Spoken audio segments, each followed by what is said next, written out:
Start. जय हिंद दोस्तों। आपके लिए हम सोच रहे थे कि मानव के जो पाचन तंत्र है, ह्यूमन डाइजेस्टिव सिस्टम, इस पर एक फुल वीडियो लाएंगे जो लगभग 1 से 1.5 घंटा का होगा। ठीक है, तो उसको हम लाएंगे लगभग 500 उसको हम यूट्यूब पर अपलोड करेंगे। ठीक है, उसके पहले हम मानव का जो पाचन तंत्र है इसका एक बेसिक स्ट्रक्चर तैयार करके आपको बतलाने वाले हैं, चाहे बताने की कोशिश कर रहे हैं कि उसमें हम आपको क्या समझाएंगे। देखिए, ये जो मानव का पाचन तंत्र है ना, इसमें मेन चीज है कि यह शुरुआत होता है हमारा मुख से। अब मुख गुहा से शुरू होकर इसके बाद यह ग्रसनी आता है, ग्रसनी के बाद अमाशय आता है, अमाशय के बाद छोटी आंत, छोटी आंत के बाद बड़ी आंत आता है, उसके बाद एनस या गुदा द्वार के बाद जाकर यह समाप्त हो जाता है। ठीक है, यह पाचन प्रक्रिया में यदि हम बात करें तो जब छोटी आंत में भोजन आता है ना, तो छोटी आंत में भोजन के जो पाचन की प्रक्रिया है इसमें हेल्प करने के लिए लीवर और इधर अग्न्यास है, ये दोनों क्या होता है, मौजूद होता है। ठीक है, तो हमें आज की कक्षा में सिर्फ हम आपको ये समझाने की कोशिश करेंगे कि मानव का जो पाचन तंत्र है यह आखिर किस प्रकार जो है विभाजित होता है, अच्छा किस प्रकार यह काम करता है। ठीक है, तो देखिए आज यदि हम समझाने की आपको कोशिश करें मानव के पाचन तंत्र के बारे में, तो देखिए ये आज हम अमाशय यहाँ पर लिखे हुए हैं, इसको हटाइए। पाचन तंत्र किसके बारे में, पाचन तंत्र। तो जो पाचन तंत्र है मानव का, इसको 2 भागों में बांटकर हम लोग पढ़ेंगे।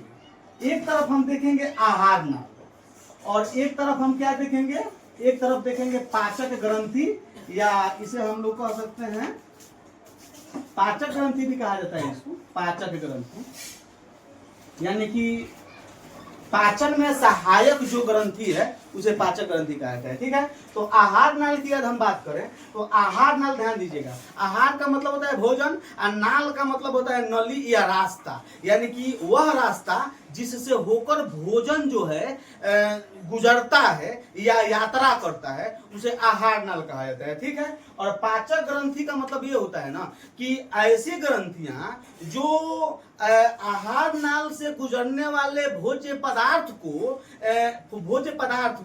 पचाने में सहायक होता है, उसे पाचक ग्रंथि कहा जाता है। ठीक है, अब ध्यान दीजिए आहार नाल में कौन कौन शामिल है, तो आहार नाल में सबसे पहले हमारा मुख शामिल होता है, इसे मुख भी कहा जाता है या मुख गुहा भी कहा जाता है। इसके बाद जो है हमारा ग्रसनी शामिल होता है जिसे फेरिंक्स कहा जाता है। इसके बाद हमारा अमाशय शामिल होता है इसमें, आहार नल में अमाशय, इसे स्टमक कहा जाता है, अमाशय इसे हम लोग क्या कहते हैं, लाद कहते हैं, यानी पेट इसे ही कहा जाता है। किसको, अमाशय को कहा जाता है। अमाशय के बाद भोजन जाता है कहाँ पे, तो अमाशय के बाद भोजन जाता है हमारा छोटी आंत में। किसमें जाता है, छोटी आंत में। तो इसके बाद हमारा छोटी आंत हो गया। अब ध्यान दीजिएगा, छोटी आंत जो है ना, ये दूधू को हित रख लो, एक और दूधू को हित है, एक बार एगो हित का नाम क्या है, तो एगो हित का नाम है लीवर और एगो हित का नाम है अग्न्यास है। तो लीवर जो है ना, इसको भोजन जब यहाँ पर पहुंचता है तो जब भोजन को पचाने का यह काम करता है ना, तो लीवर अपना ओर से दे देता है क्या, पीत रस, और जो अग्न्याशय है यह अग्न्याशय अपने तरफ से पाचक रस देता है।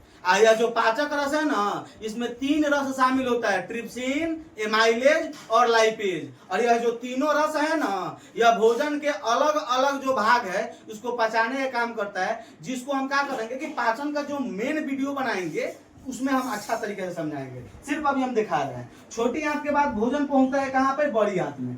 बड़ी आंत में मुख्य रूप से क्या होता है, भोजन का पाचन नहीं होता है, भोजन का अवशोषण होता है। ठीक है ना, यानी कि भोजन में से हम लोग प्रोटीन का, जल का, ग्लूकोज का, इस सब का क्या करते हैं, अवशोषण करते हैं। और बड़ी आंत के बाद भोजन पहुंच जाता है हमारा एनस या गुदा द्वार के पास, और गुदा द्वार के बाद क्या होता है, भोजन का उत्सर्जन हो जाता है। क्या होता है, उत्सर्जन होता है। अब हमको देखना है एक तरफ, तो हम देख लेंगे आहार नाल, तो आहार नाल का भाग यही है। ठीक है, हम क्या किए, हमारा वीडियो जो था कुछ गड़बड़ी की वजह से रुक गया था, हमारे कैमरामैन थोड़ा उनका एक हो गया।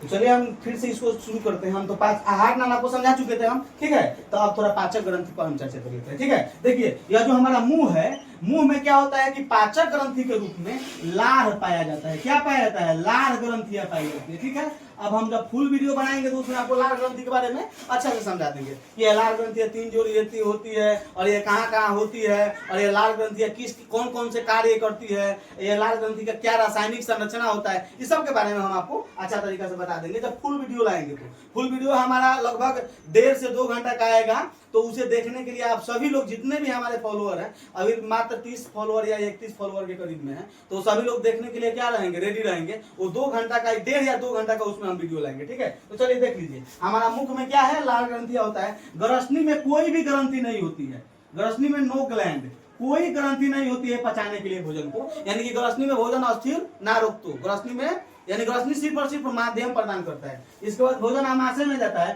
तो आमाशय में भोजन को पचाने के लिए क्या होता है, आमाशयी रस होता है, जिसे हम जठर रस के नाम से जानते जठर ग्रंथि के नाम से जानते हैं। तो आमाशय में क्या होता है, जठर ग्रंथि। क्या होता है, जठर ग्रंथि। जठर ग्रंथि क्या होता है, आमाशय में होता है हमारा। ठीक है, और जठर ग्रंथि जो होता है, इससे जो रस निकलता है उसे जठर रस कहा जाता है। ठीक है, और यह क्या होता है, कितना रस का स्राव करता है, उसमें कौन कौन आता है और कौन किसका पाचन करता है। आमाशय में भोजन की अवस्थिति क्या होती है, फुल वीडियो।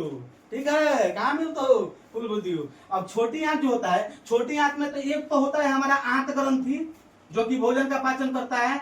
इसके अलावा है हमारा लीवर जो कि पाचन में सहायक होता है, और अग्न्यास है। अग्न्यास है जिसे क्या कहा जाता है, पैंक्रियाज भी कहा जाता है। ये भी हमारा क्या करता है, सहायक होता है। किसमें, छोटी आंत में। छोटी आंत के बाद भोजन कहाँ जाती है, बड़ी आंत में। बड़ी आंत में भोजन का पाचन होता नहीं है, तो बड़ी आंत में कोई भी ग्रंथियां नहीं पाई जाती है, नो ग्लैंड्स, यानी बड़ी आंत में कोई ग्रंथियां नहीं पाई जाती है। इसके बाद भोजन गुदा द्वार में पहुंच जाता है, तो गुदा द्वार से तो उत्सर्जन की क्रिया होती है, यहाँ भी कोई ग्लैंड यानी कि कोई ग्रंथि नहीं पाई जाती है। ठीक है, अब चलिए, अब हो सकेगा तो परसों या चौथा रोज हम इस पाचन के ऊपर एक फुल वीडियो अपलोड करेंगे। ठीक है, अब बाकी छोटा मोटा वीडियो 2 मिनट का, 4 मिनट का, 5 मिनट का या शॉर्ट वीडियो किसी पॉइंट पर बनाकर हम अपलोड करते रहेंगे। ठीक है, चलिए, ठीक है, जय हिंद।